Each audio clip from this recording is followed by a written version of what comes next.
তো বন্ধুরা, ডব্লিউপি কনস্টেবলের কথা চিন্তা করে কিন্তু আমরা 60 দিনের একটা টার্গেট নিয়ে নিয়েছি। এবার আমি তো তোমাকে প্রথম দিনও বলেছি আর আজকেও বলছি যে এই 60টা দিন তুমি আমার সঙ্গে কন্টিনিউ জুড়ে থেকে ক্লাসগুলো করে নাও, মক টেস্টগুলো দাও।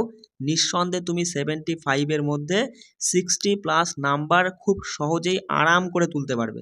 এই কথাটা আমি তোমাকে বারবার করে বলছি যে তুমি কন্টিনিউ ক্লাসগুলো আমার সঙ্গে করো। দেখো, তার মধ্যে আমি একটা কথা বলি, 2-4 দিন হয়ে গেল কোনো ক্লাস আমি দিইনি, একটু সমস্যার মধ্যে ছিলাম, তাই বলে তুমি ভেবো না যে আমি আর ক্লাস করাবো না, একদম নয়, ঠিক আছে? এবার থেকে এখন থেকে তুমি কন্টিনিউ ক্লাস পাবে আমার সঙ্গে জুড়ে। এই 60টা দিন একটু কষ্ট করে খাটনি করে খেটে নিয়ে একটু ক্লাসগুলো করে নাও।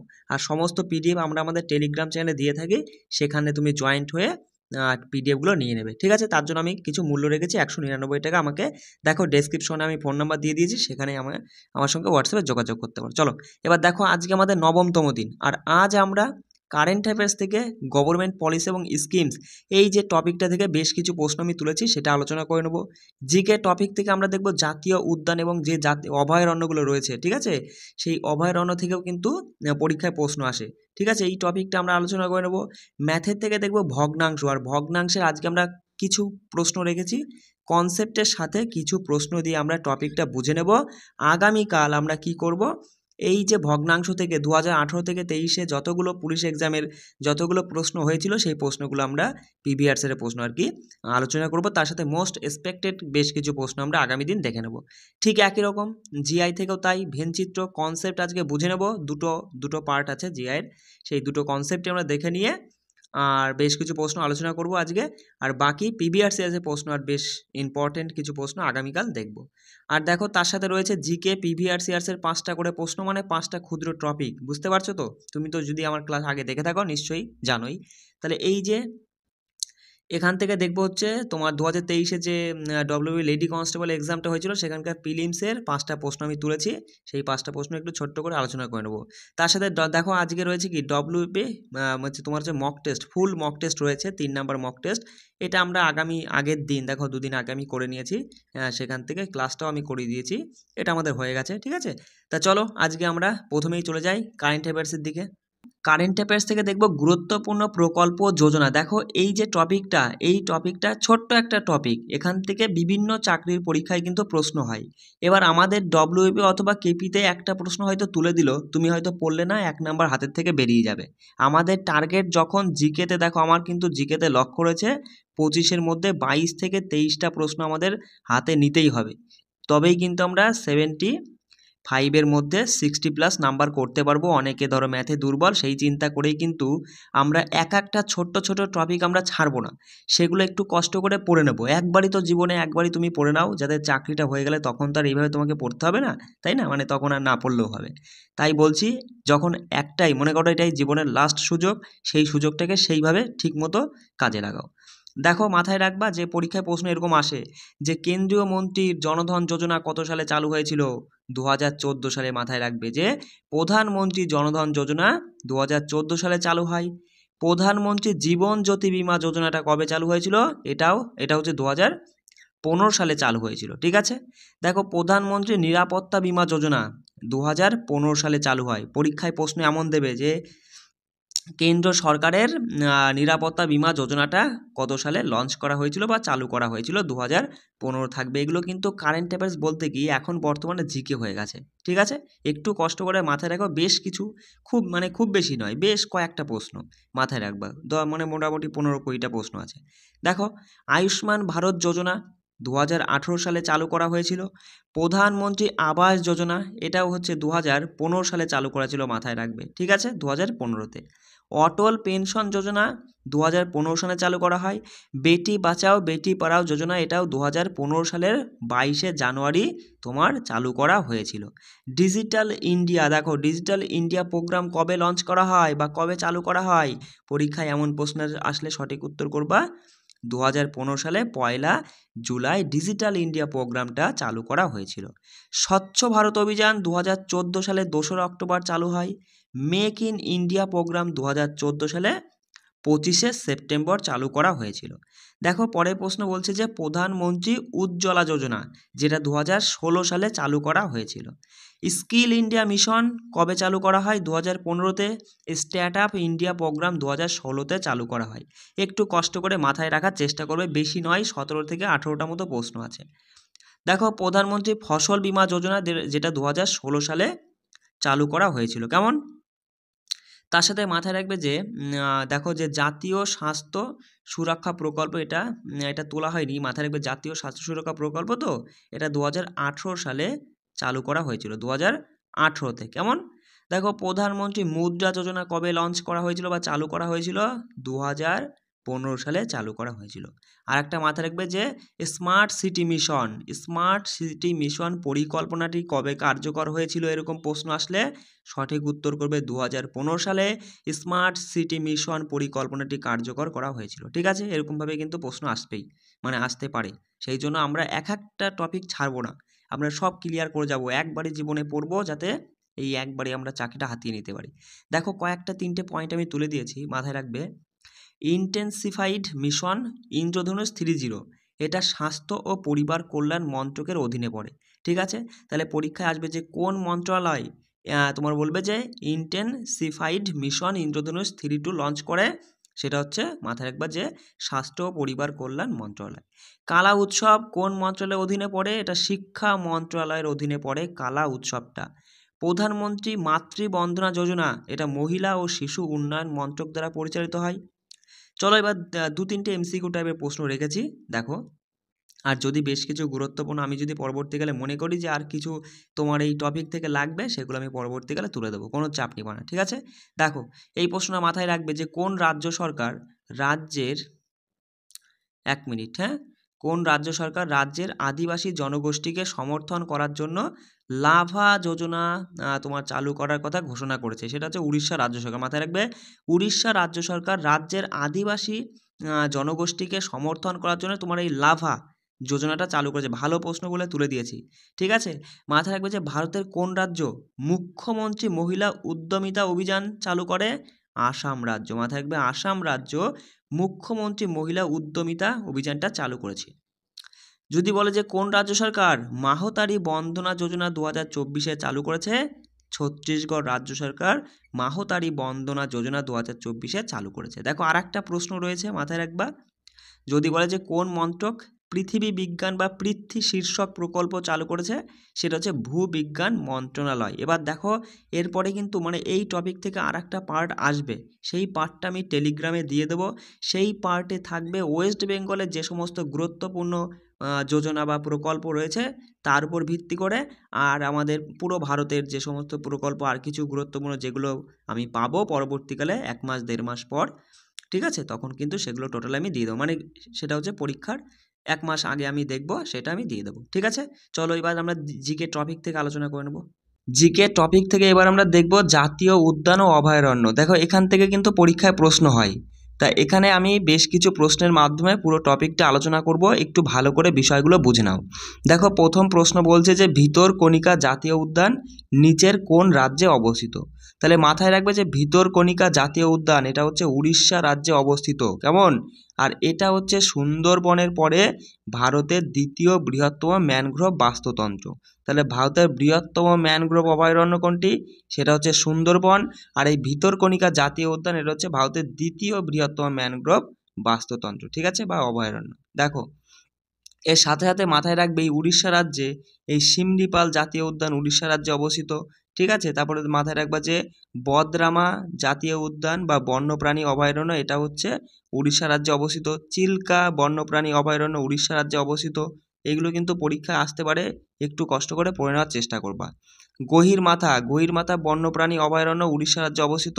সাতকোশিয়া গিরিখাত বন্যপ্রাণী অভয়ারণ্য এটা হচ্ছে উড়িষ্যা রাজ্যে অবস্থিত। দেখো দ্বিতীয় প্রশ্ন বলছে যে নাগারহোল জাতীয় উদ্যান কোথায় অবস্থিত?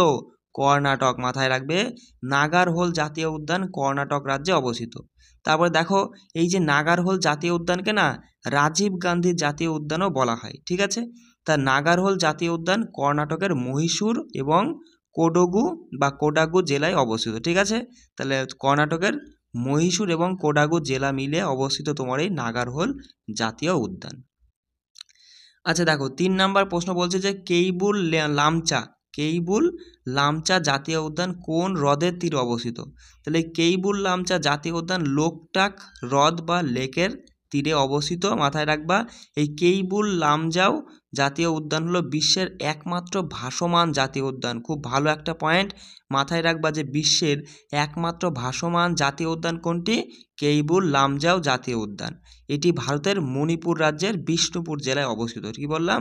মণিপুর রাজ্যের বিষ্ণুপুর জেলার মধ্যে পড়ছে তোমার এই কেইবুল লামজা জাতীয় উদ্যানটি। বলছে জিম করবেট জাতীয় উদ্যান, দেখো এটা উত্তরাখণ্ড রাজ্যে অবস্থিত আর এটা ভারতের প্রথম জাতীয় উদ্যান যেটা 1936 সালে প্রতিষ্ঠিত হয়েছিল। তাহলে ভারতের প্রথম জাতীয় উদ্যান কোনটি? জিম করবেট জাতীয় উদ্যান কত সালে প্রতিষ্ঠিত হয়? 1936 সালে প্রতিষ্ঠিত হয়েছিল।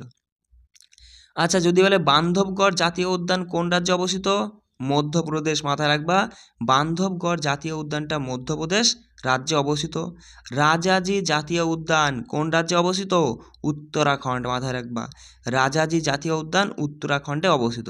এবার দেখো উত্তরাখণ্ডের বেশ কিছু জাতীয় উদ্যান যেমন নন্দা দেবী জাতীয় উদ্যান, রাজাজি জাতীয় উদ্যান দেখলাম আমরা, ফুলের উপত্যকা জাতীয় উদ্যান উত্তরাখণ্ডে অবস্থিত, গঙ্গোত্রী জাতীয় উদ্যান আর গোবিন্দ জাতীয় উদ্যান এগুলো সবই কিন্তু উত্তরাখণ্ড রাজ্যে অবস্থিত। একটু কষ্ট করে পড়ে নেবে, মাথায় রাখবে। দেখো কেওলাদেও ঘানা পাখি অভয়ারণ্য, এটা একটা পাখি অভয়ারণ্য বা জাতীয় উদ্যান। এটা কোথায় রয়েছে? এটা হচ্ছে রাজস্থানে রয়েছে। মাথায় রাখবে এটা ভরতপুর পাখি অভয়ারণ্য নামেও পরিচিত। ঠিক আছে, তাহলে এই যে কেওলাদেও ঘানা জাতীয় উদ্যানটা ভরতপুর পাখি অভয়ারণ্য নামেও আগে পরিচিত ছিল, এখন হচ্ছে কেওলাদেও জাতীয় উদ্যানে হয়েছে আর এটা রাজস্থানে রয়েছে। কাজিরাঙা অভয়ারণ্য ভারতের কোথায়? অসম বা আসাম রাজ্যে অবস্থিত কাজিরাঙা অভয়ারণ্যটি। মাথায় রাখবে যে কাজিরাঙা অভয়ারণ্যটাই একশৃঙ্গ গন্ডারের জন্য বিখ্যাত। কি বললাম? কাজিরাঙা অভয়ারণ্যটি একশৃঙ্গ গন্ডারের জন্য বিখ্যাত। এটি 1985 সালে ইউনেস্কোর দ্বারা বিশ্ব ঐতিহ্যবাহী স্থানে আর কি ঘোষণা করা হয়েছিল। ঠিক আছে, মানে ওয়ার্ল্ড হেরিটেজ সাইটের আওতায় পড়ে এই কাজিরাঙা অভয়ারণ্য কবে? 1985 সালে। মাথায় রাখবে তার সাথে আরও কিছু তুলে দিয়েছে দেখো, মানস জাতীয় উদ্যান আর নামেরি জাতীয় উদ্যান এই দুটোই কিন্তু আসামে অবস্থিত এবং গুরুত্বপূর্ণ, একটু মাথায় রাখার চেষ্টা করবে। দেখো বিহারের কথাই যদি বলি, মাথায় রাখবে বিহারে বাল্মীকি জাতীয় উদ্যান, কালেসার জাতীয় উদ্যান এই দুটোই কিন্তু বিহার রাজ্যে অবস্থিত। বাল্মীকি এবং কালেসার জাতীয় উদ্যান বিহার রাজ্যে অবস্থিত। উত্তরপ্রদেশ থেকে মাথায় রাখবে যে দুধওয়া জাতীয় উদ্যান আর কেওলাদেও জাতীয় উদ্যান এই দুটোই কোনটা? মানে উত্তরপ্রদেশ রাজ্যে রয়েছে। যদি বলে যে নিম্নলিখিতগুলির মধ্যে কোন জাতীয় উদ্যান পুরোপুরিভাবে নাতিশীতোষ্ণ আলপীয় অঞ্চলে অবস্থিত? মাথায় রাখবা সেটা হচ্ছে হেমিস জাতীয় উদ্যান। ঠিক আছে, হেমিস জাতীয় উদ্যান পুরোপুরিভাবে নাতিশীতোষ্ণ আলপীয় তোমার অঞ্চলে অবস্থিত। এটা ভারতের লাদাখের একটি উচ্চতায় অবস্থিত। কোথায়? ভারতের লাদাখে রয়েছে হেমিস জাতীয় উদ্যানটা। যদি বলে নিম্নলিখিত কোন রাজ্যে পেপ্পারা বন্যপ্রাণী অভয়ারণ্য রয়েছে? কেরালা রাজ্যে পেপ্পারা বন্যপ্রাণী অভয়ারণ্য রয়েছে। যদি দেখো বলে যে বিক্রমশিলা গাঙ্গেয় ডলফিন অভয়ারণ্য কোথায় অবস্থিত? বিহার। মাথায় রাখবে বিক্রমশিলা গাঙ্গেয় ডলফিন অভয়ারণ্যটা বিহারে অবস্থিত। দেখো নিম্নলিখিত মধ্যে কোনটি ভারতের প্রথম বায়োস্ফিয়ার রিজার্ভ? সেটা হচ্ছে নীলগিরি। মাথায় রাখবে নীলগিরি হচ্ছে ভারতের প্রথম বায়োস্ফিয়ার রিজার্ভ। এটা 1986 সালে প্রতিষ্ঠিত ভারতের প্রথম বায়োস্ফিয়ার রিজার্ভ। তাই নীলগিরি কত সালে প্রতিষ্ঠিত হয়? 1986-তে। আর এটা ভারতের প্রথম বায়োস্ফিয়ার রিজার্ভ। দেখো পরে প্রশ্ন বলছে যে কামলং বন্যপ্রাণী অভয়ারণ্য কোথায় রয়েছে? অরুণাচল প্রদেশে। মাথায় রাখবা অরুণাচল প্রদেশ রাজ্যে রয়েছে কামলং বন্যপ্রাণী অভয়ারণ্য। শেষাচলম বায়োস্ফিয়ার রিজার্ভ ভারতের কোন রাজ্যে রয়েছে? শেষাচলম বায়োস্ফিয়ার রিজার্ভটা রয়েছে অন্ধ্রপ্রদেশে। আমাদের দেশের নিম্নলিখিত কোন অঞ্চলটি জীব বৈচিত্র্যের হটস্পট তোমার হিসাবে পরিচিত? মাথায় রাখবা পশ্চিমঘাট। ঠিক আছে, খুব ভালো একটা তথ্য মাথায় রাখবা, আমাদের দেশের এই পশ্চিমঘাট অঞ্চলটি জীব বৈচিত্র্যের হটস্পট নামে পরিচিত। ঠিক আছে, যদি বলে ভারতের মোট বায়োস্ফিয়ার রিজার্ভের সংখ্যা কত? 18টি ভারতের মোট বায়োস্ফিয়ার রিজার্ভ রয়েছে। দেখো রণথম্বে জাতীয় উদ্যান কোন রাজ্যে রয়েছে? রাজস্থান। রণথম্বে রাজস্থান। ভারতের ওশানিক জাতীয় উদ্যান কোথায় রয়েছে? কচ্ছতে। কোথায়? ওশানিক, মাথায় রাখবে ওশানিক জাতীয় উদ্যানটা রয়েছে কচ্ছে। আচ্ছা, পিন ভ্যালি জাতীয় উদ্যান কোথায় রয়েছে? হিমাচল প্রদেশে। গুরুত্বপূর্ণ, এক একটা পয়েন্ট কিন্তু এড়িয়ে যাবে না, সবগুলো মাথায় রাখার চেষ্টা করবে। তাহলে পিন ভ্যালি জাতীয় উদ্যান রয়েছে হিমাচল প্রদেশে। সাইলেন্ট ভ্যালি জাতীয় উদ্যান রয়েছে কেরালা রাজ্যে, ঠিক আছে। আর যদি বলে যে ফানসাদ বন্যপ্রাণী অভয়ারণ্য কোন রাজ্যে রয়েছে? মহারাষ্ট্রে রয়েছে ফানসাদ বন্যপ্রাণী অভয়ারণ্য। দেখো তার সাথে আর কয়েকটা পয়েন্ট মাথায় রাখবা, যে চক্রশিলা, মাথায় রাখবা চক্রশিলা বন্যপ্রাণী অভয়ারণ্য রয়েছে আসাম রাজ্যে। আর ভারতের যদি বলে যে কোন রাজ্যে বোরাইল বন্যপ্রাণী অভয়ারণ্য অবস্থিত, এটাও আসামেই অবস্থিত। চক্রশিলা আর বোরাইল বন্যপ্রাণী অভয়ারণ্য আসাম রাজ্যে অবস্থিত। দেখো আর দুটো পয়েন্ট আমরা দেখে নেব। বলছে খিজাদিয়া বন্যপ্রাণী অভয়ারণ্য গুজরাট রাজ্যে অবস্থিত। কি বললাম? খিজাদিয়া বন্যপ্রাণী অভয়ারণ্য গুজরাট রাজ্যে অবস্থিত। নকরেক জাতীয় উদ্যান কোথায়? মেঘালয়ে। মাথায় রাখবে নকরেক জাতীয় উদ্যানটা মেঘালয়ে রয়েছে।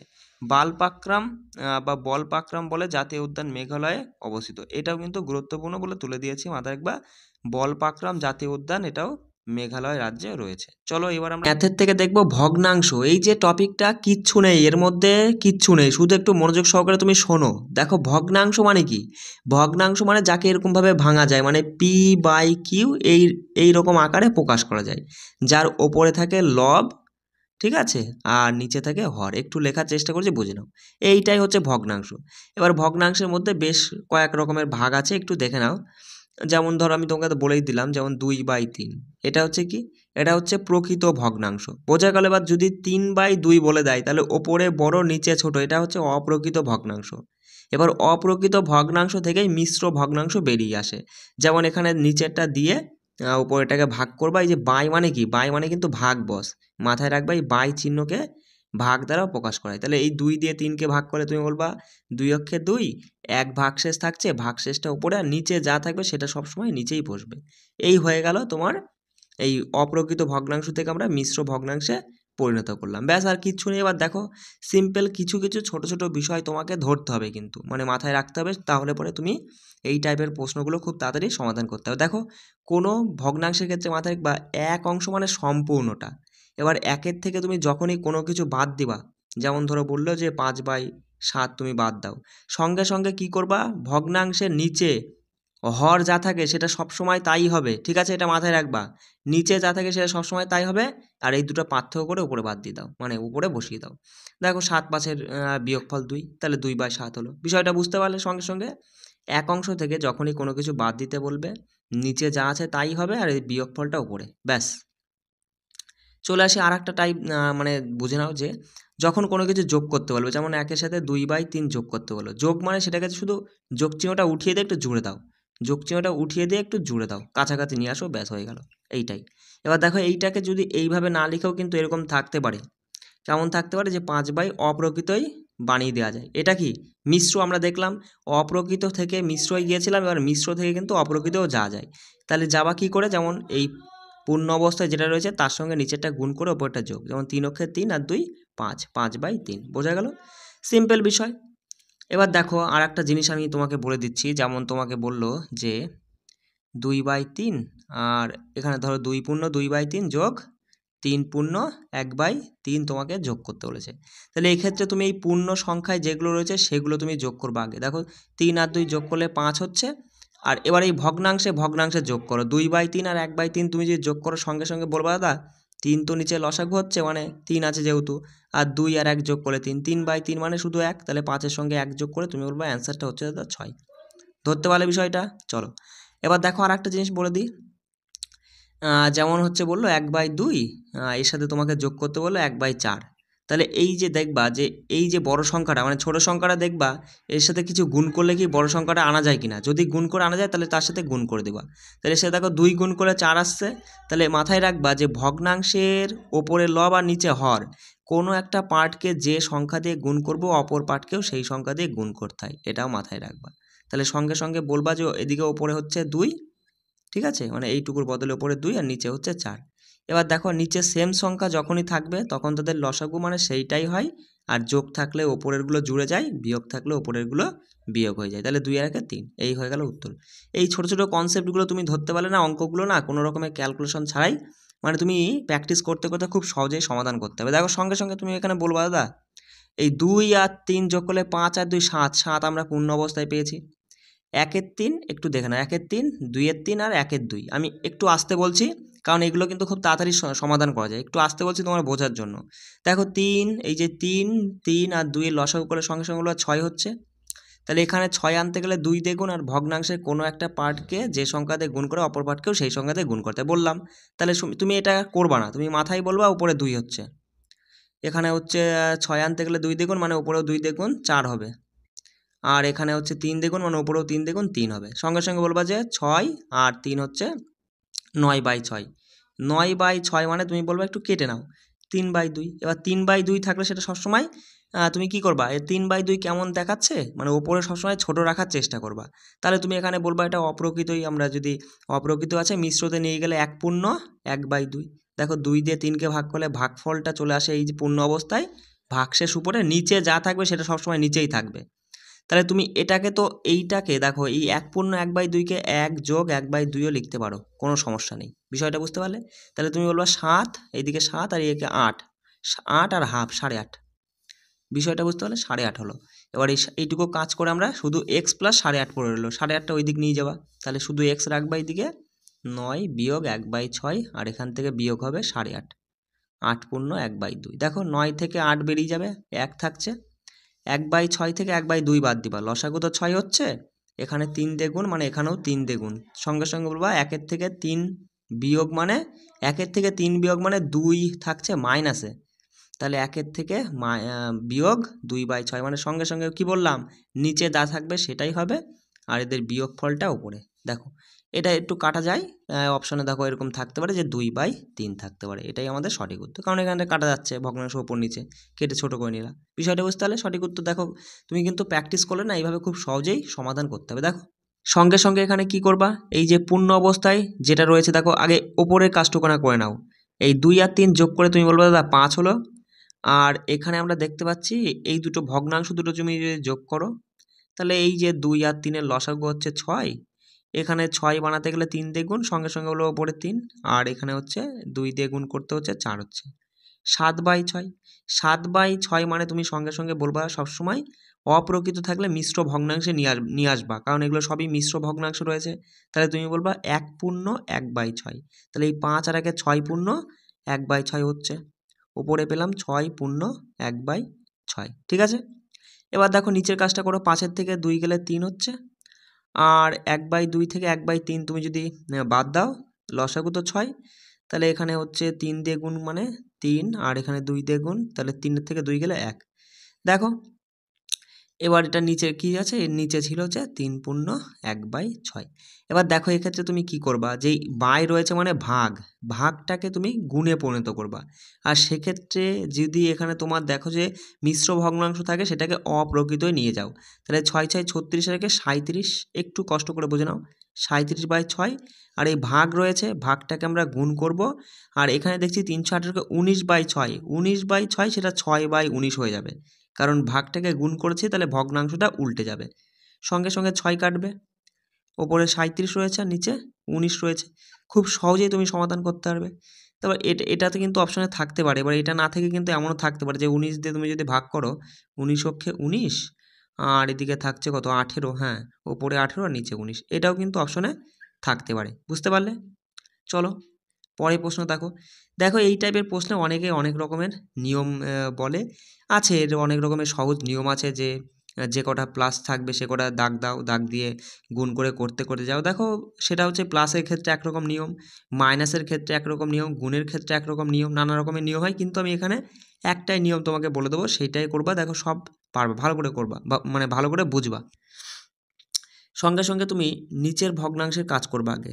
দেখো পূর্ণ এই যে 2 যোগ 1/2, এটাকে আমরা তো এইভাবে বলতে পারি যে 2 পূর্ণ 1/2, অবশ্যই বলতে পারি। তাহলে এবার গুণ করে যোগ, তাহলে 2 দুগুণে 4 রেখে 5/2 পেলাম। বিষয়টা বুঝলে? তাহলে এইটুকু কাজ করে 5/2 পেলাম, সেটা এই দাগগুলো একটু বড় করে টেনে দিবা। আর এই পরের দাগে লিখতে গিয়ে সেটাকে উল্টে লিখবা 2/5, এটা গুণ সম্পর্ক আছে। ঠিক একই রকম সেম কাজ, 3 5 15, 15 আর উপরে 2 দুগুণে 4 মানে 15 আর 4 19, 19/5 মানে সেটা হয়ে যাবে 5/19। বিষয়টা বোঝা গেল। দেখো আবার তুমি যদি এখানে আর কিছুই নেই, একটা তো উপরে গুণ সম্পর্কে রয়েছে, ব্যাস এটাই আমাদের উত্তর হয়ে গেল। একদম ইজিভাবে তুমি এগুলো করবা, ওই নানা রকমের ট্রিক্স মনে রাখার কোনো যুক্তি নেই, কনসেপ্টের উপর কাজ করো। দেখো সঙ্গে সঙ্গে বলবা 5 দুগুণে 10, 10-এর থেকে বিয়োগ থাকলে বিয়োগ করব, যোগ থাকলে যোগ করব, গুণ থাকলে গুণ করব, ভাগ থাকলে ভাগ করব। দেখো তাহলে 5 দুগুণে 10, 10-এর থেকে 1 গেলে তুমি বলবা 9, 9 বাই আর নিচে ছিল 2, তাহলে 9/2। পরের লাইনে যখন যাবে সেটা উল্টে যাবে সবসময়, 2/9 হবে, এখানে গুণ সম্পর্ক আছে কিন্তু।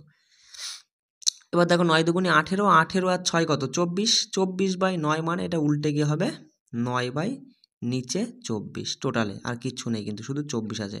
কত আছে? শুধু 24 আছে।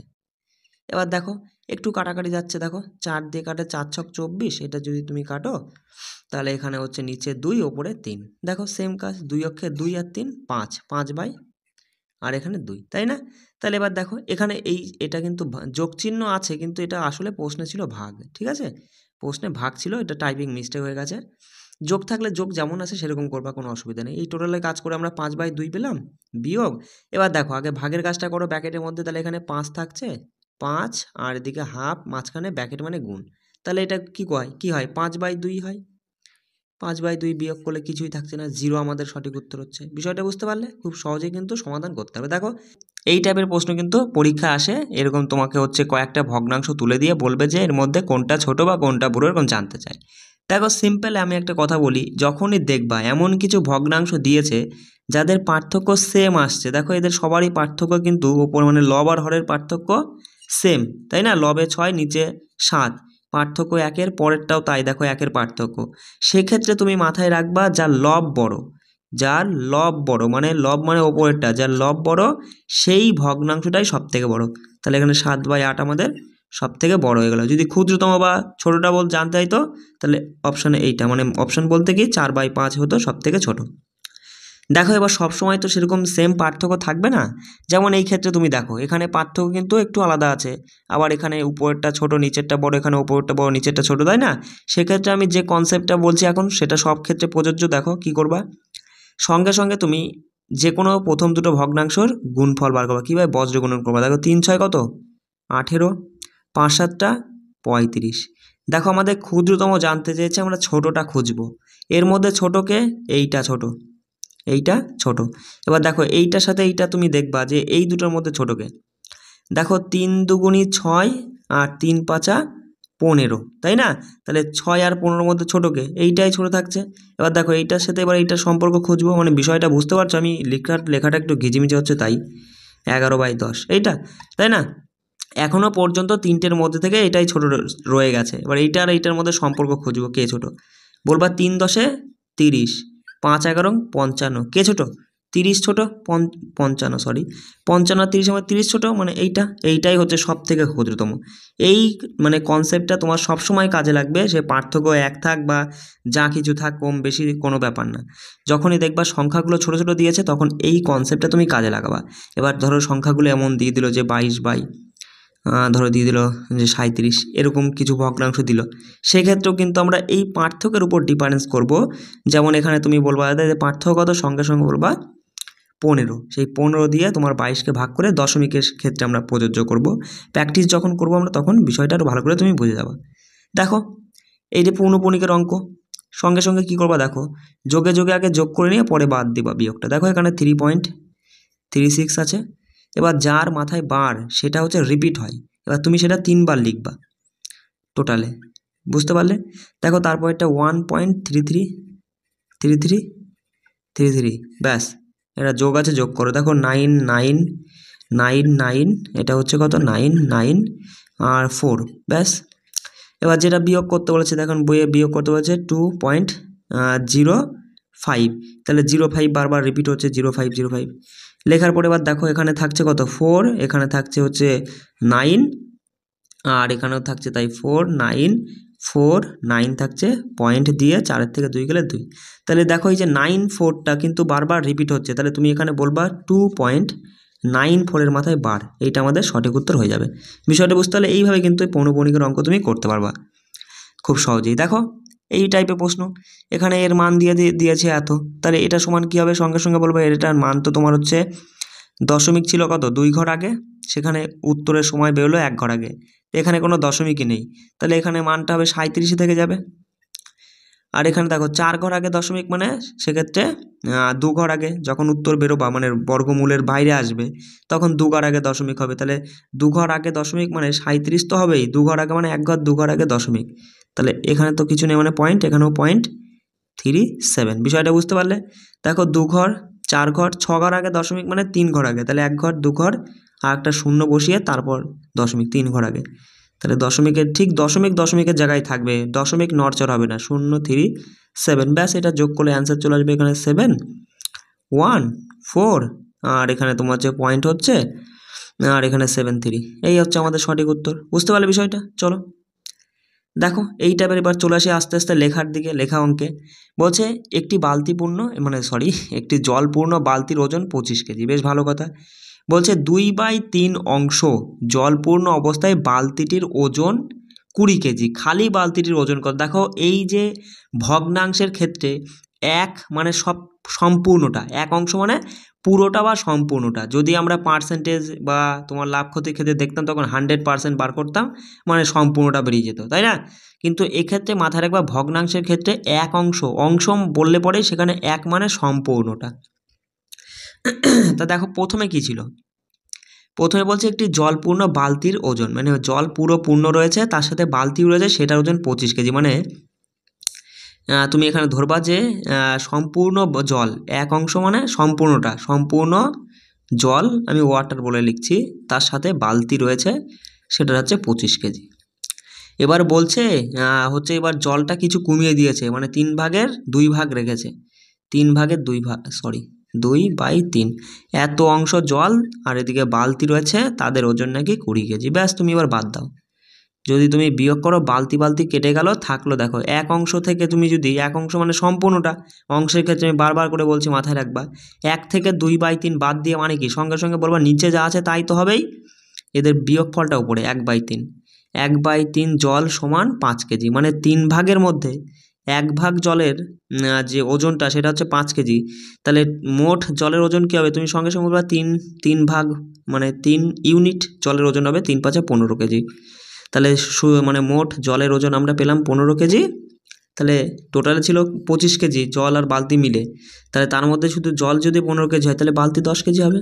সিম্পল, বিষয়টা বুঝতে পারলে? খুব ভালো প্রশ্ন, এইটাই প্রশ্ন পরীক্ষা আসবে। দেখো বলছে এক ব্যক্তি তার আয়ের এত অংশ, এত এই যে 5/8, নিচে যেটা থাকবে সবসময় মাথায় রাখবা সেটা হচ্ছে সম্পূর্ণটা, পুরোটা।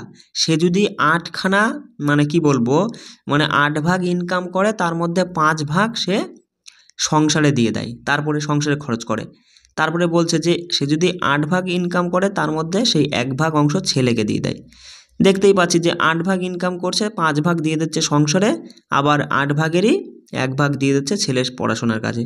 তাহলে টোটালে তো তার তো 8 ভাগই, মাথায় রাখবা টোটাল তার 8 ভাগই, 5 ভাগ সংসারে 1 ভাগ দিয়ে দিল ছেলের পেছনে, তাহলে 6 ভাগ দিয়ে দিয়েছে, বাকি থাকলো 2 ভাগ। 8 ভাগের মধ্যে 2 ভাগ বাকি থাকলো, সেই 2 ভাগের মান ওরা বলছে যে 2000 টাকা। তাহলে 1 ভাগ বা 1 ইউনিট মাথায় রাখবা সমান 1000 টাকা। তাহলে বলছে যে তার হচ্ছে আয় কত, আয় আমরা দেখেছিলাম টোটালে 8 ইউনিট ধরেছিল, তাহলে 8000 টাকা হয়ে যাচ্ছে সঙ্গে সঙ্গে। বিষয়টা বুঝতে পারলে? দেখো বলছে এইভাবে প্রশ্ন দিয়ে বললে সমষ্টিগত। দেখো তুমি যদি সিম্পল যোগ করো এগুলো, দেখো 1, তারপরে এইটা যদি যোগ করো তাহলে 0.6 হচ্ছে, আবার এটা যোগ করে তার সাথে আবার 6 বাড়ছে, এর সঙ্গে আবার এটা যোগ করলে আবার 6 বাড়ছে, এবার 6 বাড়তেই থাকছে। তাহলে এইটাকে আমরা লিখতে পারি, যে সংখ্যা বারবার রিপিট হতেই থাকে সেটার মাথায় বার দিয়ে দিই, তাহলে 1.6 তার মাথায় বার। দেখো এবার এটাকে অপশানে কেমন থাকবে, দেখো 1.6 এর মাথায় বার। এবার এইটাকে সময় কী লিখবা, দেখো সঙ্গে সঙ্গে ভগ্নাংশের দাগ টানবা, যে কটার মাথায় বার রয়েছে সে কটা 9 লিখবা, টোটাল সংখ্যাটা কত সেটা লিখবা, লিখে নিয়ে যার মাথায় বার নেই, মাথায় রাখবা যার মাথায় বার রয়েছে নয়, যার মাথায় বার নেই সেই জিনিসটা বাদ দিবা, মানে সেই নাম্বারটা বাদ দিবা। ব্যাস, এই হয়ে গেল অ্যান্সার। তাহলে দেখো 16 থেকে 1 গেলে হচ্ছে 15, আর নিচে 9 কাটলে পরে 3 দিয়ে কাটলে 3 5 15, 3 3 9, 5 বাই তোমার হচ্ছে 3ও থাকতে পারে, আবার এদিকে থাকতে পারছে 3 অক্ষে 3 আর 2/3, মানে এটাকে তুমি যদি ভাঙো মানে এটা তো অপ্রকৃত রয়েছে, মিশ্রতে নিয়ে গেলে পরে এইটা হয় উত্তর। ঠিক আছে, এটাও কিন্তু থাকতে পারে আমাদের উত্তরে, কোনো যেটা থাকবে সেটা করে দেখো। এই টাইপের চলে আসবে পরীক্ষায় আসা প্রশ্ন, এই হচ্ছে পরীক্ষায় আসার মতো প্রশ্ন। ঠিক আছে, অত সহজ প্রশ্ন আসবে না, এই টাইপের প্রশ্ন পরীক্ষা আসবে। বা তুমি তো বুঝে গেছো যে কনসেপ্টটা, যে ভগ্নাংশের ওপরে লব থাকে আর নিচে হর থাকে। আর পাটিগণিতের অঙ্ক আমি একটা কথা বারবার করে বলি, তুমি প্রথম থেকে পড়তে পড়তে যাও, যেভাবে বলবে সেভাবে বসাতে বসাতে যাবা, ঠিক অটোমেটিক অ্যান্সার চলে আসবে। বলছে একটি ভগ্নাংশের, বেশ ভালো কথা, একটি ভগ্নাংশের হর, হর তার লবের চেয়ে 7 বেশি। হর মানে নিচেরটা, হর তার লবের চেয়ে 7 বেশি। আচ্ছা, লব যদি এক্স হয় তাহলে হর তার লবের চেয়ে 7 বেশি, এক্স প্লাস 7, বোঝা গেল। বলছে যদি লব থেকে 5 বিয়োগ করা, লব মানে ওপরেরটা থেকে যদি 5 বিয়োগ করা হয় এবং হরের সাথে 3 যোগ করা, আবার হরের সাথে 3 যোগ করা হয়, তাহলে প্রাপ্ত ভগ্নাংশের মান দাঁড়ায় কি 4/7, এই অঙ্ক, ব্যাস হয়ে গেল। বলছে মূল ভগ্নাংশ কত, মানে আসলে ভগ্নাংশটা কত ছিল। প্রথমে এই যে আসলে ভগ্নাংশ কি ছিল, তোমার বলেই দিয়েছে যে হর তার লবের চেয়ে 7 বেশি, মানে যদি তোমার লব এক্স হয় তাহলে হর হচ্ছে এক্স প্লাস 7, এইটাই হচ্ছে আসল ভগ্নাংশ কিন্তু। ঠিক আছে, এটা আমি এক্সট্রা করে পাশে লিখে রাখলাম। এবার এইটুকু ক্যালকুলেশন করলে আমাদের অ্যান্সার চলে আসবে। সঙ্গে সঙ্গে তুমি বলছো যে x-5 আর এখানে x+10, তাই না? তাহলে দেখো আমি বলেছিলাম কি এইভাবে কীভাবে ক্যালকুলেশন করবো, এ পাশে যে সংখ্যা থাকবে তার সাথে তুমি এটা দেখো 7x আর এদিকে 4x, 7x থেকে 4x বাদ দিলে হয় 3x, সমান সমান দেখো দেখো 5 7 35, এই পাশে থাকছে 35 -35, আর এখানে থাকছে দেখো 10 যোগ করলে, তাহলে 4 10 40, 40 এ পাশে থাকছে, এ পাশে 35, 35 এ পাশে যোগ হয়ে যাবে, 35 আর 40 যোগ করলে 75। 3x সমান যদি একটু বুঝে নিতে হবে, মানে বুঝে নেওয়া বলতে এগুলো কিন্তু তুমি তোমার মাথায় কাজ করবা। তাহলে দেখো x এর মান দাঁড়াচ্ছে 25। যদি কোনো জায়গায় কোনো সমস্যা হয়, যদি না বুঝতে পারো কমেন্ট করবা। x সমান যদি 25 হয় তুমি বলবা তাহলে মূল ভগ্নাংশ কী ছিল, উপরে ছিল 25, মানে x মানে 25 আর নিচে 25-এর সাথে তুমি 7 যোগ করে বলবা 25 আর 7 42, এই সরি 32, 42 বলছি কেন। ঠিক আছে, 25/32 আমাদের সঠিক উত্তর হয়ে যাচ্ছে। দেখো তাহলে এই যে বেশ কয়েকটা প্রশ্ন রেখেছিলাম। এবার আমরা আগামী দিন কি করব, দেখো আমরা আগামী দিন প্রিভিয়াস ইয়ার্সের প্রশ্নগুলো করব, তার সাথে সাথে আর এই টপিকটা আমি দেখব যে এই টপিক থেকে আর কোন টাইপের প্রশ্ন পড়ে রইল, আর কোন টাইপের প্রশ্ন পরীক্ষা আসতে পারে, সেই টাইপগুলো আমি আগামী দিন কিন্তু প্রিভিয়াস ইয়ার্সের সাথে সাথে করিয়ে দেবো। আর তুমি তো বলছি বারবার যে 7টা দিন কন্টিনিউ, এই 7টা দিনের যে ক্লাস কন্টিনিউ আমার সঙ্গে জুড়ে থেকে কমপ্লিট করে নাও, দেখো আরামসে তুমি এক্সামটা ক্র্যাক করতে পারবে। চলো, তো এবার আমরা দেখব জিআই থেকে ভেন চিত্র। দেখো এই টপিকটা খুবই সহজ একটা টপিক, ঠিক আছে, একটু বুঝে নিতে পারলেই কিন্তু তুমি এখান থেকে 1 নাম্বার তুলতে পারবে, আর এখান থেকে পরীক্ষা 1 নাম্বার আসবেই। তা দেখো এই পরীক্ষায় কেমন প্রশ্ন হয়, ধরো 3টে প্রাণী হোক বা 3টে বিষয় হোক, 3টে বস্তু হোক, নাম দিয়ে তোমাকে বলবে যে এদের মধ্যে কি সম্পর্ক নির্দেশ করে। যেমন তোমাকে ধরো উদাহরণ হিসেবে বললো যে কুকুর, হ্যাঁ, যেমন তোমাকে বললো কুকুর, বিড়াল, আর একটা দিল হচ্ছে পায়রা। এই 3টের মধ্যে তোমার বললো যে নিচের কোন ভেনচিত্রটা এদের মধ্যে সম্পর্ক নির্দেশ করে। দেখো 3টেই কিন্তু পশু, আর 3টে পশুই কিন্তু আলাদা আলাদা পশু, কুকুর, বিড়াল, পায়রা। তুমি সঙ্গে সঙ্গে বলবা যে কুকুর, বিড়াল আর পায়রা 3টেই কিন্তু পৃথক, কারোর সঙ্গে কোনো গোল বা এই বৃত্তগুলো ঠেকবে না। বিষয়টা বুঝতে পারলে, মানে এইগুলো কি বলতো, এগুলো যত প্র্যাকটিস করবে না, প্র্যাকটিসের উপর নির্ভর করে। যেমন তোমাকে বললো যে ধরো 3টে শব্দ দিল, একটা দিল হচ্ছে ভারত, ঠিক আছে, একটা একটু কষ্ট করে বুঝে নাও, হ্যাঁ, একটা ভারত দিল, একটা দিল পশ্চিমবঙ্গ, আর একটা দিল বিহার। তাহলে এদের মধ্যে কি সম্পর্ক নির্দেশ করবে, তুমি সঙ্গে সঙ্গে বলবা ভারত একটা দেশ, আর পশ্চিমবঙ্গ বিহার ভারতের মধ্যেই পড়ছে, দুটো আলাদা আলাদা রাজ্য। তাহলে এরকম হয়ে যাবে ভেন চিত্রটা। মানে এগুলো যত প্র্যাকটিস করবা তত তোমার মানে আর কি বিষয়টা ভালো বুঝতে পারবা।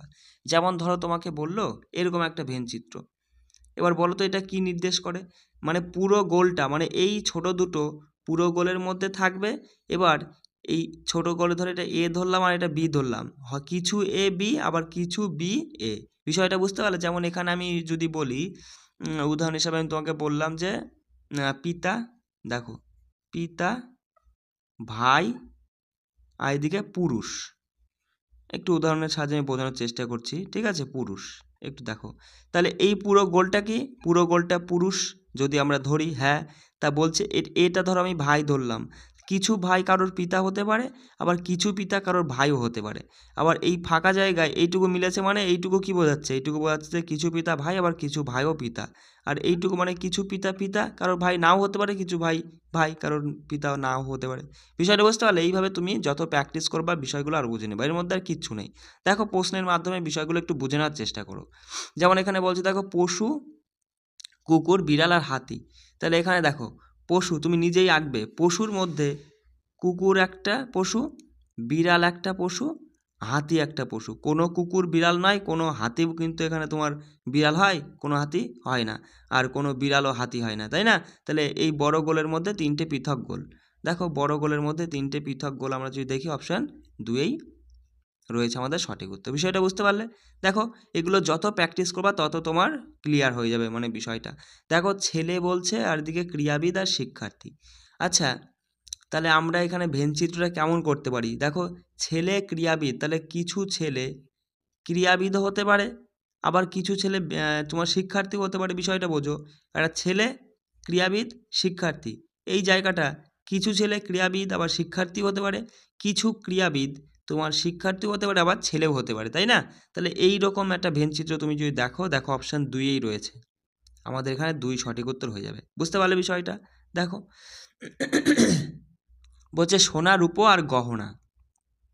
দেখো সোনা, রূপো আর গহনা, এটা এরকম হতে পারে, কারণ এইটা যদি আমি গহনা ধরি, কারণ গহনা কিছু গহনা সোনার তৈরি, কিছু গহনা রূপার তৈরি, কিছু সোনা গহনা নাও হতে পারে, তাই এই পাশে ফাঁকা রয়েছে। কিছু রূপা গহনা নাও হতে পারে, আবার কিছু গহনা সোনা রূপা বাদে তামা ও ব্রোঞ্জেরও হতে পারে। তাহলে এই যে ভেনচিত্রটা, এটা হয়ে যাবে তোমার সঠিক উত্তর। তুমি অপশানগুলোর দিকে দেখবা, তুমি দেখবা যদি তুমি দেখো প্রথম অপশানটা দেখেই তো সঠিক উত্তর হয়ে যাচ্ছে, পরের অপশানটা তুমি দেখো যে এর মধ্যে গহনাটা পৃথক করলে কিছু সোনা রূপাও হয় না, কিছু রূপা তোমার সোনাও হয় না, তিনটে আলাদা বিষয় নয়। কারণ তিনটে আলাদা বিষয় কেন হবে? কারণ গহনার মধ্যে তো সোনা রূপা কিছু তো আছে, তাই না? সেই জন্য তুমি এখানে অপশান 4টাও হবে না। তাহলে এখানে অপশান 1ই তুমি সঠিক উত্তর করতে পারবা। ঠিক আছে, এগুলো প্র্যাকটিস করতে হবে। ঠিক আছে, দেখো মা নারী ডাক্তার, মা নারী ডাক্তার, তাহলে তুমি এখানে নারীটাকে দেখবা। এই যে নারী, নারী সব নারীর মধ্যে মা, যে মা তাকে নারী হতেই হবে, তাই না? যে মা তাকে নারী হতেই হবে। এবার বলছি ডাক্তার, এবার কিছু নারী ডাক্তার হতে পারে, আবার কিছু মা ডাক্তারও হতে পারে। তাহলে বিষয়টা যদি আমরা এরকম করি যে কিছু, এটা তো মা ধরেছিলাম আর এটা নারী, তাহলে কিছু মা ডাক্তার হতে পারে, আবার কিছু নারী ডাক্তার হতে পারে, আবার কিছু ডাক্তার নারী বা মা নাও হতে পারে, তাই না? তাহলে এই রকম ছবি যদি তুমি দেখো, সেখানে সঠিক উত্তর হয়ে যাবে। দেখো অপশান 3 রয়েছে। বিষয়টা বুঝতে পারলে? চলো দেখো পরের প্রশ্ন, এগুলো তুমি প্র্যাকটিস করবা, ঠিক আছে? বাকিগুলো আমি দিয়ে দেবো, নিচে আছে দেখো। এখানে যেমন বলছে এই টাইপের প্রশ্ন কিন্তু পরীক্ষা আসে, যে কতগুলি সোফা, চেয়ার এবং টেবিল উভয়। দেখো তুমি শুধু জাস্ট দেখবা যে কতগুলো সোফা, সোফা কই? এই যে বর্গক্ষেত্রটা হচ্ছে সোফা। এবার বলছে চেয়ার এবং টেবিল উভয়ই, কতগুলি সোফা মানে সবগুলোর মধ্যে রয়েছে, চেয়ার এই যে আর টেবিল তোমার হচ্ছে এই যে। এবার দেখো এমন কোন সংখ্যাটা 3টে ছবির মধ্যে পড়ছে, দেখো এই যে 19টা দেখো, 3টে ছবি, বৃত্ত, ত্রিভুজ আর এই বর্গক্ষেত্র, 3টের মধ্যেই পড়ছে, 19 হয়ে যাবে উত্তর। এগুলো তোমাকে একটু বুদ্ধিটা কাজে লাগিয়ে অ্যান্সার করতে হবে। দেখো এখানে বলছে যে এই যে ব্যাডমিন্টন আর টেনিস, আর এদিকে বয়স দিয়েছে, এমন কতজন ছেলে আছে যারা ব্যাডমিন্টন খেলে কিন্তু টেনিস নয়। ছেলে মানে ছেলে ব্যাডমিন্টন হবে আবার টেনিস হবে না, তার মানে টেনিসটা বাদ যাবে, এই যে বর্গক্ষেত্র এটার মধ্যে থাকবে না, কেবলমাত্র ছেলে আর ব্যাডমিন্টনের মধ্যে থাকবে। তুমি দেখতে পাচ্ছ ছেলে, এটা তো ছেলে আর এটা ব্যাডমিন্টন, দুটোর মধ্যেই রয়েছে কেবল এই 11 এই সংখ্যাটা, তাই না? সঠিক উত্তর তুমি বলবা যে এখানে 11 সঠিক উত্তর। বিষয়টা বোঝা গেল? দেখো অপশান 4। আর একটা প্রশ্ন দেখো, এই টাইপের প্রশ্ন পরীক্ষা আসে, যে একটি ধরো এখানে বলছে দেখো একটি সমাজে বলছে যে 35 জনের কাছে অডি আছে, 31 জনের কাছে বিএমডব্লিউ আছে, অডি এবং বিএমডব্লিউ গাড়ির মোট সংখ্যা হচ্ছে এত। তাহলে আমরা দেখতে পাচ্ছি কত? আমরা দেখছি 35 আর 31 হচ্ছে 66টা, কিন্তু ওরা বলছে না, মোটমাট 54 জনের কাছে গাড়ি আছে অডি আর বিএমডব্লিউ মিলিয়ে।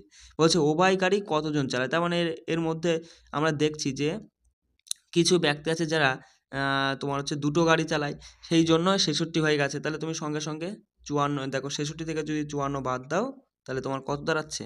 এখানে তুমি বলবো দাদা 12। 12 জন ব্যক্তি এমন আছে যারা উভয় গাড়িই চালায়, তাহলে কতজন সেইটাই আমাদের জানতে চেয়েছে। দেখো তাহলে সঠিক উত্তর 12 হয়ে যাবে। খুব সহজেই তুমি অ্যান্সার করতে পারবা, বুঝতে পারলে? দেখো বাকি প্রশ্নগুলো আমি রেখে দিয়েছি তোমাদের জন্য, এইগুলো আমি দিয়ে দিচ্ছি, চটপট একটু প্র্যাকটিস করে বিষয়টা আরও ক্লিয়ার হয়ে যাবে তোমার, প্র্যাকটিস করে নেবা এগুলো, কেমন? আর যদিও বা কোনো জায়গায় কোনো সমস্যা মনে হয় অবশ্যই আমাকে কমেন্ট করবা। এই যে 5টা করে বিগত বছরের প্রশ্ন আমরা আলোচনা করছি, এবার তুমি আমায় বলো আমরা কি শুধুই কি 5টা প্রশ্ন পড়ছি? এখানে কিন্তু আমরা 5টা ছোট ছোট ক্ষুদ্র ক্ষুদ্র টপিক আলোচনা করছি। আর তুমি তাহলে ভেবে দেখো যে আমরা 300টা এই বিগত বছরের প্রশ্ন পড়বো, মানে 300টা ছোট ছোট টপিক এইভাবে পড়বো। জিকের উপর আমি এই জন্য জোর দিয়েছি কারণ আমরা দেখো 3টে সাবজেক্ট মিলিয়ে 60+ নাম্বার তোলার চেষ্টা করছি। তোলার চেষ্টা মানে তুলবই, বুঝতে পারছো? ইংলিশটা আমি কিন্তু বাদ দিয়ে দিয়েছি, হয়তো অনেকে ইংরাজি পারো না বা ইংরাজি বুঝতে পারো না, জানি না, মানে ইংরাজি বিষয়টা নিয়ে আমি তো ঘাঁটি না, সেই জন্য আমি এই 3টে সাবজেক্টের উপর জোর দিয়েছি, যার মধ্যে ম্যাথে অনেকে দুর্বল আছো। সেই জন্য জিকে এমন একটা জিনিস, মুখস্থ বিদ্যা অনেকেরই আছে, একটু কষ্ট করে মুখস্থ করে নিতে পারলে কিন্তু তুমি এখান থেকে 20-22 নাম্বার তুলতে পারবে। আর 20-22টা নাম্বার যদি তুমি এখান থেকে তুলতে পারো না, তাহলে ম্যাথ জিকে এদিক সেদিক করে তুমি একটু যদি আমি যেগুলো দিচ্ছি একটু প্র্যাকটিস করলে পরে আরামসে 60 নাম্বার তুমি এখান থেকে তুলতে পারবে। সেই জন্য আমি বলছি, দেখো আমার যারা অডিয়েন্স রয়েছে, তোমরা যারা আমার ভিডিওগুলো দেখো, আমি তোমাদের একটা কথাই বলি, দেখো এই 199 টাকা আশা করো না, ঠিক আছে? কারণ একটা চাকরি কিন্তু অনেকটা, তুমি হয়তো ভাবতে পারো যে দাদা তুমি হয়তো টাকার জন্য কথাটা বলছো, কিন্তু সেটা নয়। কারণ দেখো আমি সমস্ত কিছু পিডিএফ তো, কিছু কিছু এক্সট্রা পিডিএফও তুমি টেলিগ্রামে পাবে, সেগুলো তো আর আমি এখানে ইউটিউবে তুমি পাচ্ছ না। তার সাথে মক টেস্টগুলো খুব গুরুত্বপূর্ণ, মক টেস্টগুলো দিচ্ছ, সেগুলো দাও, তারপরে ফুল মক টেস্টগুলো দেবে। এইগুলো হচ্ছে করতে পারলে কিন্তু তোমার অনেকটা হেল্প হবে, ঠিক আছে? হেল্পফুল হবে। সেই জন্য আমি বলছিলাম যে যদি পারো তাহলে আমাদের টেলিগ্রামে যুক্ত হয়ে যাও, ঠিক আছে? তো দেখো প্রথম প্রশ্ন একটা, এটা হচ্ছে আমরা আলোচনা করব আজকে ডব্লিউবি লেডি কনস্টেবল প্রিলিমস 2023-এর 5টা প্রশ্ন। একটা প্রশ্ন ছিল যে প্রত্যেক ক্রিয়ার সমান ও বিপরীতমুখী প্রতিক্রিয়া থাকে, তা বলছে এটা নিউটনের কোন গতিসূত্রের উদাহরণ? সেটা হচ্ছে নিউটনের তৃতীয় গতিসূত্রের উদাহরণ। নিউটনের 3টে গতিসূত্র রয়েছে। প্রথম গতিসূত্র কি বলে? বলছে বাইরে থেকে কোনো বস্তুকে যদি প্রযুক্ত বল না দেওয়া হয় তাহলে চিরকাল একটা স্থির বস্তু চিরকাল স্থির থাকবে, আর যেটা সচল বস্তু রয়েছে সেটা চিরকাল সেই একই গতিতে চলতে থাকবে। এটা নিউটনের প্রথম গতিসূত্রে আমরা বিষয়টা জানতে পারি। তো এবার দেখো এই নিউটনের প্রথম গতিসূত্র থেকে আমরা জাড্য ও বলের সংজ্ঞা সম্পর্কে জানতে পারি। এটা গুরুত্বপূর্ণ যে পরীক্ষা আসবে, যে বলের সংজ্ঞা আমরা নিউটনের কোন গতিসূত্র থেকে জানতে পারি? মাথায় রাখবা প্রথম গতিসূত্র, মানে নিউটনের প্রথম গতিসূত্র থেকে আমরা জাড্যতা আর বলের সংজ্ঞা জানতে পারি। দেখো নিউটনের দ্বিতীয় গতিসূত্র কি বলছে? নিউটনের দ্বিতীয় গতিসূত্র বলছে যে কোনো বস্তুর ভরবেগের পরিবর্তনের হার বস্তুটির উপর প্রযুক্ত বলের সমানুপাতিক। তার মানে যে ভরবেগ, এই কথাটা মাথায় রাখবা, ভরবেগ, ঘাত, বলের সংজ্ঞা নয়, বলের পরিমাণ, ঠিক আছে? এই সমস্ত কিছু আমরা জানতে পারি নিউটনের দ্বিতীয় গতিসূত্র থেকে। কি বললাম? ভরবেগ, ঘাত, বলের পরিমাণ, বলের পরিমাণ এই সম্পর্কে জানতে পারি নিউটনের দ্বিতীয় গতিসূত্র থেকে। আর তৃতীয় গতিসূত্রটা আমরা পড়লামই যে প্রত্যেক ক্রিয়ারই সমান ও বিপরীত প্রতিক্রিয়া থাকে, বুঝতে পারলে? এই হচ্ছে 3টে সূত্র। এবার দেখো বেশ কিছু গুরুত্বপূর্ণ তথ্য তুলে দিয়েছি, মাথায় রাখবা। স্থির উষ্ণতায় নির্দিষ্ট ভরের যে কোনো গ্যাসের আয়তন ওই গ্যাসের চাপের সঙ্গে ব্যস্তানুপাতে, কিসে? এটা মাথায় রাখবা, ব্যস্তানুপাতে পরিবর্তিত হয়। এটা কার সূত্র? বয়েলের সূত্র, মাথায় রাখবা। পরীক্ষায় প্রশ্ন এমন আসবে যে স্থির উষ্ণতায় নির্দিষ্ট ভরের যে কোনো গ্যাসের আয়তন ওই গ্যাসের চাপের সঙ্গে ড্যাশে পরিবর্তিত হয়, ব্যস্তানুপাতে পরিবর্তিত, মাথায় রাখবা। দেখো ব্লাটিং পেপারে তোমার হচ্ছে যে তেল শুষে নেয়, তারপরে সলতেতে যে তেল ওঠে, এইসব কিসের জন্য হয়? পৃষ্ঠটানের, তরলের পৃষ্ঠটানের কারণে তোমার এই সলতে দেখবা তেল কি করে, একা একাই চুষে ওপরের দিকে নিয়ে নেয়, তাই না? এটা হচ্ছে কিসের জন্য হয়? তরলের পৃষ্ঠটার কারণে হয়ে থাকে। দেখো হাইড্রোলিক ব্রেক কোন সূত্রের উপর কাজ করে? পাস্কেলের সূত্রের উপর কাজ করে, মাথায় রাখবা। দেখো একটি বস্তুর রৈখিক ভরবেগের পরিবর্তনের হার হারের উপর ড্যাশ সমানুপাতিক, মাথায় রাখবা। একটি বস্তুর রৈখিক ভরবেগের পরিবর্তনের হার প্রযুক্ত বলের সমানুপাতিক হয়। প্রযুক্ত কিসের? বলের সমানুপাতিক, ঠিক আছে? দেখো এবারে নিউটনের গতিসূত্রের কিছু উদাহরণ আমি দিয়ে দিয়েছি, যেগুলো বারবার 1 মিনিট পরীক্ষায় আসে। যেমন মাথায় রাখবা নিউটনের তৃতীয় সূত্রের কারণে একটি সাঁতারু সাঁতার কাটার সময় জলের মধ্যে অগ্রসর হতে পারে, ঠিক আছে? পরীক্ষা আসবে একটি সাঁতারু সাঁতার কাটার সময় জলের মধ্যে অগ্রসর হতে পারে, এটা নিউটনের কোন গতিসূত্রের উদাহরণ? তৃতীয় গতিসূত্রের উদাহরণ। যখন একটি ঝুলন্ত কার্পেটকে লাঠি দিয়ে পেটানো হয় তখন ধূলিকণা এটি থেকে বেরিয়ে আসতে শুরু করে, এটা নিউটনের প্রথম গতিসূত্রের উপর কাজ করে, মাথায় রাখবা। তারপরে মাথায় রাখবা যে কোনো, দেখো 1 মিনিট, কোনো বাস হঠাৎ চলতে শুরু করলে যাত্রীরা পেছনের দিকে যে ঝুঁকে পড়ে, এটা নিউটনের প্রথম গতিসূত্রের উপর কাজ করে। তাহলে প্রথম গতিসূত্রের উপরে যে বাসে আরোহী ঝুঁকে পড়ে আর এই কার্পেটে লাঠি দিয়ে পেটানো, মাথায় রাখবা এই দুটো হচ্ছে প্রথম। আর ওই যে সাঁতারুর কথা বললে পরে ওটা তৃতীয় নিউটনের তৃতীয় সূত্রের উদাহরণ। ঠিক আছে, ব্যাস। এবার দেখো আর একটা পয়েন্ট এখানে তুলে দিয়েছি, মাথায় রাখবা যে গতিতে একটি কণা বা বস্তু সরল রেখায় চলে তাকে রৈখিক গতি বলা হয়, মাথায় রাখবা। ঠিক আছে, রৈখিক গতি কাকে বলে এই বলে 4টে লাইন তুলে দেবে, তার মধ্যে একটা লাইনে এরকম থাকবে লেখা যে গতিতে একটি কণা বা বস্তু সরল রেখায় চলে তাকে রৈখিক গতি বলা হয়। দেখো চলো পরের প্রশ্ন কি ছিল দেখো। এই যে এই টাইপের প্রশ্ন একটা, মানে এই টাইপের বলতে কি এই প্রশ্নটা ছিল যে কোটা শহরটি ভারতের কোন রাজ্যে অবস্থিত। তাহলে এই যে ভারতের বিভিন্ন রাজ্যের যে গুরুত্বপূর্ণ শহর সেইগুলো থেকেও কিন্তু পরীক্ষায় আসছে প্রশ্ন, আর সেটা আজকের এই পেজের মধ্যে আমি কমপ্লিট করিয়ে দিয়েছি, এর বাইরে তুমি কিছু পাবা না, এখানেই থাকবে সব কিছু। দেখো তাহলে এটা সঠিক উত্তর যে রাজস্থান। কোটা কোথাকার? রাজস্থানের তোমার হচ্ছে একটি বিখ্যাত শহর। তো এই কোটাকে না গোয়ালিয়রও বলা হয়। ঠিক আছে, আর এই কোটা বা গোয়ালিয়র কোন নদীর তীরে অবস্থিত? চম্বল নদীর তীরে অবস্থিত, মাথায় রাখবা। তা আমাদের পশ্চিমবঙ্গ রাজ্যের গুরুত্বপূর্ণ দুটি শহর কলকাতা, হাওড়া। তা এই কলকাতার হাওড়া কোন নদীর তীরে? হুগলি নদীর তীরে অবস্থিত, জানোই। বিহারের কথা যদি বলি, বিহারের গুরুত্বপূর্ণ শহর দেখো পাটনা, ভাগলপুর, কোথায়? বিহার রাজ্যের মধ্যে রয়েছে, আর এরা গঙ্গা নদীর তীরে অবস্থিত এই শহরগুলো। দেখো অসম মানে আসামে রয়েছে ডিব্রুগড়, তেজপুর, গুয়াহাটি আর ধুবড়ি, এটা গুরুত্বপূর্ণ, ধুবড়িটা মাথায় রাখবা। ডিব্রুগড়, তেজপুর, গুয়াহাটি আর ধুবড়ি কোন রাজ্যের মধ্যে রয়েছে? আসাম রাজ্যের শহর। এরা ব্রহ্মপুত্র নদীর তীরে মানে এই শহরগুলো অবস্থিত আর কি।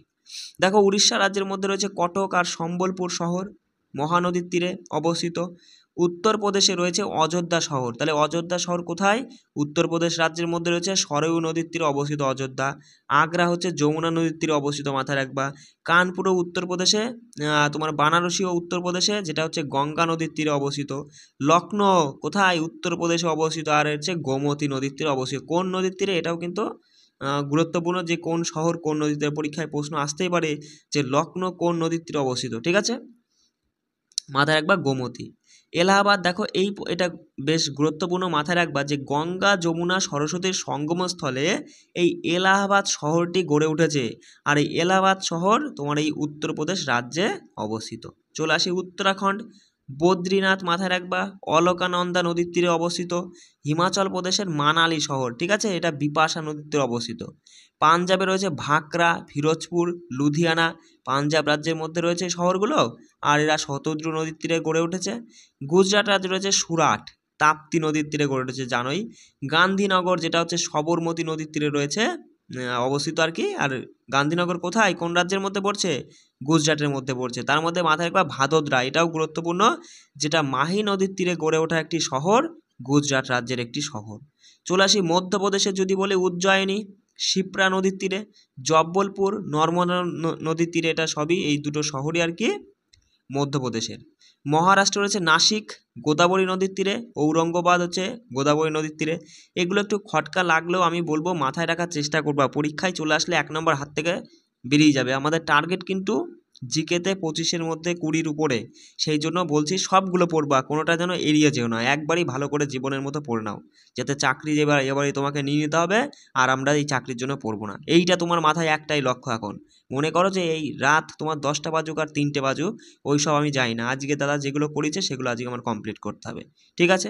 আর 2-1 দিন যদি মিস যায় আমার ক্লাস, সেদিনে তুমি বাকিগুলো সব রিভিশন করবা, হুড়িয়ে রিভিশন করবা। পানাজি হচ্ছে গোয়া রাজ্যের মধ্যে পড়ছে, এটা মান্ডবী নদীর তীরে অবস্থিত।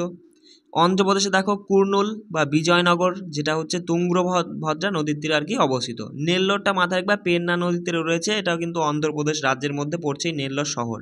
অমরাবতী শহর অন্ধ্রপ্রদেশের মধ্যে পড়ছে, কৃষ্ণা নদীর তীরে। চলো আর দুটো রয়েছে দেখে নাও। তামিলনাড়ু থাঞ্জাভুর কোন রাজ্যে? তামিলনাড়ুতে রয়েছে, কাবেরী নদীর তীরে। কোয়েম্বাটুর তামিলনাড়ু রাজ্যের মধ্যে পড়ছে, নয়াল নদীর তীরে। আর কর্ণাটকে হচ্ছে মহীশূর, যেটা কাবেরী নদীর তীরে রয়েছে, ঠিক আছে।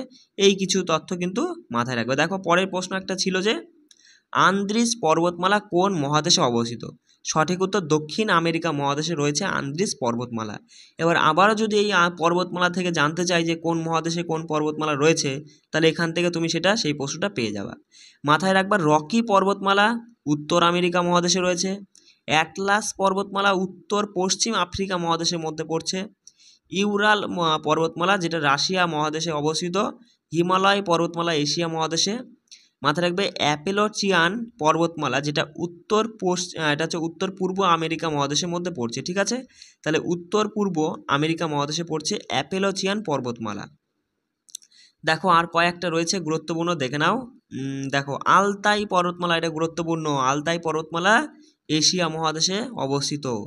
ককেশাস, ককেশাস পর্বতমালা এটা হচ্ছে ইউরোপ মহাদেশের মধ্যে অবস্থিত। আলাস্কা পর্বতমালা গুরুত্বপূর্ণ, মাথায় রাখবা আলাস্কা পর্বতমালা মার্কিন যুক্তরাষ্ট্রে অবস্থিত। ঠিক আছে, আর যদি বলে আলস পর্বতমালা এটা হচ্ছে ইউরোপ মহাদেশে অবস্থিত। আর দুটো রয়েছে দেখো, যে আরাবল্লী পর্বতমালা এটা হচ্ছে দক্ষিণ পশ্চিম ভারতে অবস্থিত রয়েছে আরাবল্লী পর্বতমালা। হিন্দুকুশটা মাথায় রাখবে, হিন্দুকুশ কারাকোরাম এই দুটো পর্বতমালা রয়েছে দক্ষিণ মধ্য এশিয়ায়। ঠিক আছে, হিন্দুকুশ আর কারাকোরাম পর্বতমালা দক্ষিণ মধ্য এশিয়ায় রয়েছে। দেখো আর একটা প্রশ্ন ছিল, দেখো শ্বাসমূল নিচের কোন উদ্ভিদের দেখা যায় না? অপশনে কচুরিপানা ছিল, কচুরিপানায় শ্বাসমূল দেখা যায় না। শ্বাসমূল প্রধানত দেখা যায় ম্যানগ্রোভ জাতীয় উদ্ভিদের মধ্যে, তার মধ্যে রয়েছে সুন্দরী, গরান, গেওয়া, এই সকল ম্যানগ্রোভ উদ্ভিদ, আর এদের শ্বাসমূল থাকে। ঠিক আছে, মাটি ফুটে যে মূলটা উপরে উঠে আসে শ্বাস নেওয়ার জন্য, সেটাই হচ্ছে শ্বাসমূল। তা মাথায় রাখবা ম্যানগ্রোভ উদ্ভিদ হচ্ছে হ্যালোফাইট জাতীয় উদ্ভিদ, এটা কিন্তু গুরুত্বপূর্ণ। যে সুন্দরী ধরো পরীক্ষায় দিতে হয়, সুন্দরী নিম্নের কোন জাতীয় উদ্ভিদের মধ্যে পড়ছে, এরকম প্রশ্ন দিয়ে দিলে পরে মাথায় রাখবা হ্যালোফাইট জাতীয় উদ্ভিদের মধ্যে পড়ছে। দেখো কাণ্ড ও পাতা পত্রবৃন্দের মাথায় রাখবা বাতবকাশ দেখা যায় পদ্ম জাতীয় উদ্ভিদে। এই যে প্রশ্নটা না, এই প্রশ্নটা কোথা থেকে নিয়েছে বলতো? দেখবা নবম শ্রেণীর জীবন বিজ্ঞানের অভিযোজন বলে একটা চ্যাপ্টার বা অধ্যায় রয়েছে, সেইখান থেকে নেওয়া। আর আমি যে এক্সট্রাগুলো তুলেছি না, আমি এক্সট্রাগুলো তুলেছি ওই পাঠ্য বই 1900, পুরোনো বই তো আমার 1990, না 90-এর বেশি, মানে 96 সালের হয়তো বই। সেই 1996 সালে যে পাঠ্য বই রয়েছে 9, 10 একসাথে, সেখানকার পাঠ্য বই থেকে কিন্তু একদম সুন্দর করে বড় বড় কালো অক্ষরে লেখা ছিল যে শ্বাসমূল দেখা যায় সুন্দরী, গরান, গেও উদ্ভিদের, এটা লেখা ছিল। বুঝতে পারলে? এবার সেইখান থেকে প্রশ্ন, সমস্ত প্রশ্ন আমি খুঁটে দেখছি যে সায়েন্সের যা প্রশ্ন আসছে না, দেখছি সমস্ত প্রশ্নে ওই 9, 10-এর বই থেকেই সব ঝাড়া। এবার সেইখান থেকেই যে এক্সট্রাগুলো না, সেইখান থেকে এক্সট্রাগুলো তোলা। যেমন এইটা খুব গুরুত্বপূর্ণ, ওখান থেকে পেয়েছি যে কাণ্ড পাতার পত্রবৃন্তে বাতাবকাশ দেখা যায় কোন জাতীয় উদ্ভিদে? পদ্ম জাতীয় উদ্ভিদের, এটা মাথায় রাখবা। যেমন মটর গাছের আকর্ষ পক্ষল যৌগ পত্রের ফলে সৃষ্টি হয়, এটা আমি পেলাম ওখান থেকে। মানে সবগুলো যেগুলো এক্সট্রা তোলা সব কিন্তু ওই যেখান থেকে প্রশ্ন হয়েছে সেই টপিক ধরে আমি তুলেছি। দেখো এখানে মাথায় রাখবা পর্ণকাণ্ড দেখা যায় ফণিমনসা জাতীয় উদ্ভিদে। ঠিক আছে, মানে ক্যাকটাস জাতীয় উদ্ভিদের পর্ণকাণ্ড দেখা যায় যেখানে ফণিমনসা রয়েছে। মাথায় রাখবা ফণিমনসাটা মাথায় রাখবা তুমি, যে ফণিমনসা উদ্ভিদে পর্ণকাণ্ড দেখা যায়। দেখো পদ্মের কাণ্ড হচ্ছে গ্রন্থিকাণ্ড প্রকৃতির। ঠিক আছে, মাথায় রাখবা পদ্মের কাণ্ড গ্রন্থিকাণ্ড প্রকৃতির হয়। আর পদ্ম হচ্ছে বিরুৎ শ্রেণীর রাইজোম জাতীয় উদ্ভিদ। কি বললাম? পদ্ম হলো বিরুৎ শ্রেণীর উদ্ভিদ, রাইজোম জাতীয় উদ্ভিদ। ফণিমনসা হলো গুল্ম জাতীয় উদ্ভিদ, আর সুন্দরী, গরান, গেওয়া এরা হচ্ছে বৃক্ষ। বুঝতেই পারছো, বড় হয় বৃক্ষ, বৃক্ষ জাতীয় উদ্ভিদ। চলো দেখো পেশোয়া শব্দের অর্থ কি? এটা ওই যে তোমার মারাঠা সাম্রাজ্য সম্পর্ক থেকে প্রশ্নটা তোলা। তা পেশোয়া শব্দের অর্থ হচ্ছে প্রধানমন্ত্রী। ঠিক আছে, এবার দেখো এই যে মারাঠা সাম্রাজ্য থেকে আমি দেখলাম যে প্রশ্নগুলো পরীক্ষায় বারবার এসেছে এবং যেগুলো গুরুত্বপূর্ণ সেই টাইপের কিছু প্রশ্ন আমি তুলে দিয়েছি। মাথায় রাখবা মন্দেশ্বরের সন্ধি 1818 সালে স্বাক্ষরিত হয়েছিল। কি বললাম? মন্দেশ্বরের সন্ধিটা স্বাক্ষরিত হয়েছিল 1818 সালে মারাঠা তোমার ওই ব্রিটিশদের মধ্যে। তারপরে মাথায় রাখবা 1665 সালে পুরন্দরের সন্ধি স্বাক্ষরিত হয়। 1817 সালে গোয়ালিয়রের চুক্তি স্বাক্ষরিত হয়। 1775 সালে সুরাটের সন্ধি স্বাক্ষরিত হয়। মাথায় রাখবা। চলো পরের পয়েন্ট বলছি, দেখো যে শিবাজি মহারাজের রাজকীয় অশ্বারোহী বাহিনীকে কি বলা হতো? বারগির বলা হতো। মাথায় রাখবা শিবাজি মহারাজের রাজকীয় অশ্বারোহী বাহিনীকে বারগির বলা হতো। মারাঠা রাজনীতির চাণক্য বলা হতো কাকে? নানা ফড়নবিশকে মারাঠা রাজনীতির চাণক্য বলা হতো। আচ্ছা তৃতীয় পানিপথের যুদ্ধে মারাঠাদের নেতৃত্ব কে ছিলেন বা নেতৃত্বে কে দিয়েছিলেন? মাথায় রাখবা সদাশিব রাও। ঠিক আছে, সদাশিব রাও বা সদাশিব রাও বলা হয়। তিনি তৃতীয় পানিপথের যুদ্ধ তোমার আর কি মারাঠাদের দল থেকে নেতৃত্ব দিয়েছিল। মারাঠার আফগানদের মধ্যে হয়, সেখানে মারাঠাদের নেতৃত্ব দেয় হচ্ছে এই তোমার সদাশিব রাও। দেখো ছত্রপতি শিবাজি ভোসলে, মাথায় রাখবা ভোসলে মারাঠা ঘরানার সঙ্গে যুক্ত। তাহলে ছত্রপতি শিবাজি কোন ঘরানার সঙ্গে যুক্ত? ভোসলে। এই তথ্যটা মাথায় রাখবা, ভোসলে মারাঠা ঘরানার সঙ্গে যুক্ত। মারাঠা শাসনকালে রাজস্বের উপর আরোপিত করকে কি বলা হতো? স্বদেশমুখী বলা হতো। মারাঠা যোদ্ধা তানাজি মালুসারে, এই নামটা গুরুত্বপূর্ণ, এই তানাজি মালুসারে মোগল বাহিনীর বিরুদ্ধে মাথায় রাখবা যে সিংহগড় দুর্গে সফল প্রতিরক্ষায় মারা যান। ঠিক আছে, তাহলে কোন ব্যক্তি মারা যায় মোগল বাহিনীর বিরুদ্ধে? পরীক্ষা এমন আসবে যে মোগল বাহিনীর বিরুদ্ধে সিংহগড় দুর্গে মারা গিয়েছিল নিম্নের কোন মারাঠা শাসক? তখন সঠিক উত্তর হবে যে তানাজি মালুসারে। ঠিক আছে, মাথায় রাখবা কিন্তু। দেখো চলো পরের পয়েন্ট কি বলছে দেখো। পরের পয়েন্ট বলছে যে ছত্রপতি রাজারামের আমলে অষ্টপ্রধান মণ্ডল আর হুকুমত পান্থা। ঠিক আছে, এই দুটো পয়েন্ট মাথায় রাখবা যে অষ্টপ্রধান মণ্ডল আর হুকুমত পান্থা নামে দুইটি নতুন পথ যুক্ত করা হয়েছিল কোন ছত্রপতির আমলে? সেটা হচ্ছে ছত্রপতি রাজারামের আমলে। ঠিক আছে, তারপর দেখো মারাঠা দস্যুদের বর্গী বলা হতো। মাথায় রাখবা মারাঠা দস্যুদের কি নামে ডাকা হতো? বর্গী বলে। আচ্ছা এটা গুরুত্বপূর্ণ, মাথায় রাখবা যে পেশোয়া তন্ত্রের প্রতিষ্ঠাতা ছিলেন কে? বালাজি বিশ্বনাথ। পেশোয়া তন্ত্রের প্রতিষ্ঠাতা ছিলেন বালাজি বিশ্বনাথ। চলো দেখো আমাদের তাহলে কমপ্লিট হয়ে গেছে। আমরা এইভাবে দেখো এখন থেকে তুমি কন্টিনিউ ক্লাসগুলো পাবে। আমি তোমাকে বারবার করে একটা কথাই বলি যে একটু কষ্ট করে মনোযোগ সহকারে এই 7টা দিনের যে কন্টিনিউ ক্লাস চলবে এই ক্লাসগুলো একটু মনোযোগ সহকারে করে নাও, করে নিয়ে সেগুলোই বারবার রিভিশন করবা। দেখবা তুমি যথেষ্ট মানে কি বলবো, তুমি তো এতদিন মানে কি বলবো এই যে 7-8টা দিন ক্লাস করেছো, যদি কন্টিনিউ করে থাকো তাহলে তুমি বুঝতেই পারছো দাদা তুমি কতটা এর মধ্যে ক্লিয়ার মানে আমাদের বুঝিয়ে দিয়েছো বা কতটা বুঝতে পারছো। যাই হোক আর বেশি কথা না বলে আমি ভিডিওটা এখানেই রাখছি। যদি কোনো রকমের কোনো সমস্যা হয় আমাকে অবশ্যই কল করবা। ঠিক আছে, আর সবাই ভালো করে প্রিপারেশন নিবা। জয় হিন্দ।